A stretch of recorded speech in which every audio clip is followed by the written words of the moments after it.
Hey, it's Dylan Shortridge here, and if you don't know who I am on a mission to bring home renovation companies into the 21st century by ditching all of the flyers and outdated forms of advertising and instead replacing them with new digital marketing strategies that really work. So, in this video, I want to do something a little bit different from some of our other videos where it's, me talking through a document and going really in depth into some different topics, and instead just have a bit of a more broad chat on what it is that you should do when a new lead comes in. The sort of process that you should do when you get that notification, when you come into work the next day and see that there's some new leads in. What should you be doing? How should you be following them up? How should you be nurturing them? And how should you be qualifying them? So let's start off with qualifying. That's obviously the first step you should do because you don't want to waste your time on unqualified leads. So the first step to qualifying the lead is just doing a little bit of background research. You're going to have a name, you're going to have an email, you're going to have a postcode, maybe home address, but those would be the sort of three general things that you're going to have. So what you can do from them is you can have a bit of a Google of the names, see if you can find out anything more about them. Sometimes you might find someone's LinkedIn and what job they do, things like that, and that can give you a bit of a good idea of whether they're the type of person that can afford your services. Specifically with home renovations, contracting, kitchen and bathroom businesses, the type of people that we work with, you are looking for someone that has enough capital to invest in a new kitchen or invest in a new bathroom or roof or whatever.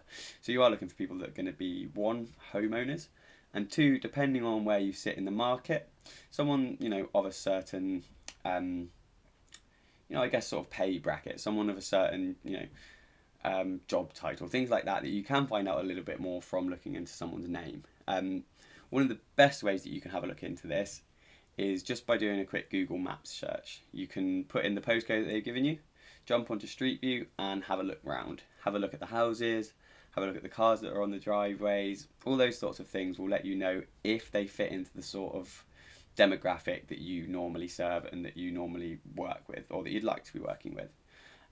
So as a rule of thumb, you'll find that generally people will spend around 3% of their home value on a new kitchen. And then that number varies a little bit based on other rooms and stuff in the house, because obviously if they're getting bedrooms done or bathrooms done, they're generally a little bit cheaper. But you can sort of work it out from around that. So the way that you can see if they're qualified is by just finding out the average house price in that area. You can even go a step further, and when you're actually setting up the ads, you can set up the ads so you're only targeting areas with a average house price that would suit your service. And the reason it's so important to qualify people is because you don't want to be calling out people that are unqualified. And obviously, when you've set up the ads, you may have done that, and you may have set it up so you're only targeting areas with the right house prices. You probably also have a pretty good form on there, to capture the right information and disqualify some blatantly unqualified leads. But you can do everything in your power to stop these leads coming through, but some will still get through. That's just the nature of the game. You can have a great offer that is only targeting your ideal customer. You can have your location targeting super specific. You can have all the things under the sun that pre-qualify the prospects as much as possible before they can become a lead. But at the end of the day, some are going to slip through, and you can't really do anything about that. But what you can do is, once they've come in, make sure you can pre-qualify them properly using some of the steps I just outlined, and then you can make a decision about whether this is a lead that's worth you following up and worth you calling. And then the next step of the pre-qualification process is just jumping on a call with them.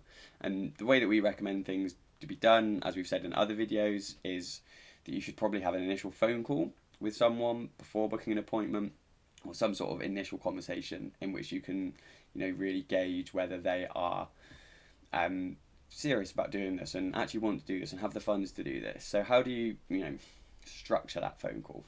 Well, first of all, you just want to find out a little bit more about the project. You want to find out about what their needs are, whether that's something that you can fulfill, whether that's something that is going to be feasible within their budget. But how do you find out about the budget? Well, you're going to have to find out after you found out about the project.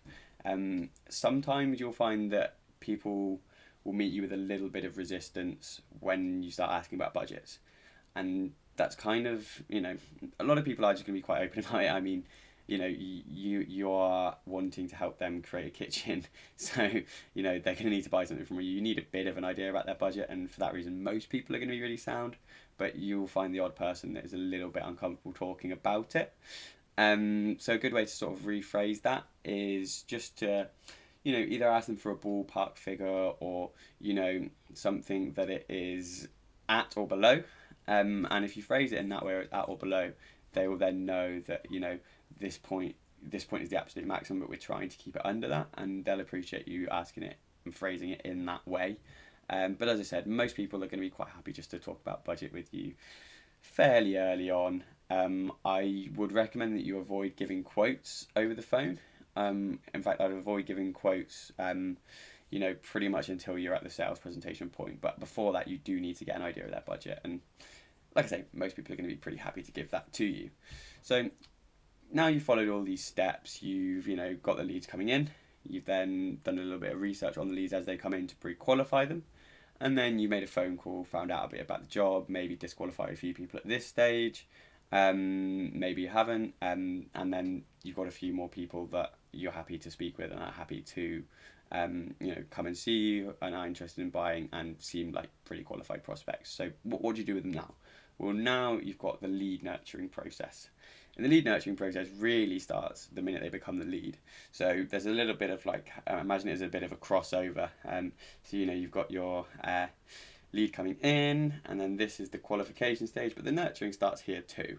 So you're doing all of it at once. And just because you disqualify someone, you don't want to not nurture them and not treat them with the same respect as you would a normal lead anyway, because you could end up getting a bit of a bad reputation as someone that doesn't necessarily treat prospects in the right way. And if this gets around, especially in a local area where you're working, it can actually be bad for your business. So treat all leads the same to begin with. But the key to having a successful nurturing process is a combination of speed and repetition. Speed in terms of you want to be in touch with that prospect as soon as possible. Ideally within 5 minutes of them becoming a lead. Obviously, a lot of people are becoming leads at night when they're scrolling and you're not in work and whatnot, but some will do it in the day. And with those, you want to be on the ball as soon as possible. Get on the phone and get chatting with them. Start the qualification and the nurturing then. Because if you can call someone 5 minutes after they submit the lead form, they've not forgotten about that. Whereas if you're calling them 2-3 days after, likelihood is they don't remember filling in that form. They may do, and they may they probably still are looking for a kitchen, so they'll bathroom or whatever, so they will remember it and they'll still probably speak to you. But if you're just bang on it like that, then that's a great look for your business, and it's going to really help the process of making them become a client for you. So the trick to doing this is first having some of it automated. Now you want a healthy mix between automated and manual, because everyone's seen loads of automated text nowadays, and automated replies and all these sorts of things that people are quite good at just switching off from them. But if you can personalize them a bit more by doing them manually, then you're going to get a better response rate from that. So what you want to do is you want to there's two sort of options really. Potentially you're going to have an automated text flow that will encourage people to book in with you automatically. So they might have a link to a booking page like a Calendly or something like that. Or you might have an opt-in text form. So they will reply and you'll send out an automated text when someone becomes a lead, saying, we've got your details, thanks for becoming a lead, or thanks for your interest. I wouldn't say thanks for becoming a lead, but thanks for your interest. Would you like to speak with a consultant or a designer? Reply yes, and then they'll reply yes, and then at that point you can then start the follow-up process more, or you can have them moved into a second automation that helps book them into it. So there's sort of the two key ways to do it, and they're kind of similar. It's just when you're getting the prospect's permission, basically, by making them text yes to actually be contacted from there, you're just getting a little bit more commitment from the prospect. It's like when you're setting up your lead forms and you put it on high intent, so they have to press confirm at the end of it just to make sure that they're a little bit more engaged. And And then the people that aren't going to reply to you in text yes, then you don't call them, so they don't become a lead. So you're only then speaking to very highly qualified prospects. So where was I? Kind of losing my train of thought here a bit. So yeah, once you've done that, you just want to make sure that you are speaking to these leads every single day, or trying to speak to these leads every single day until they're either booked in or or I've told you to piss off, basically.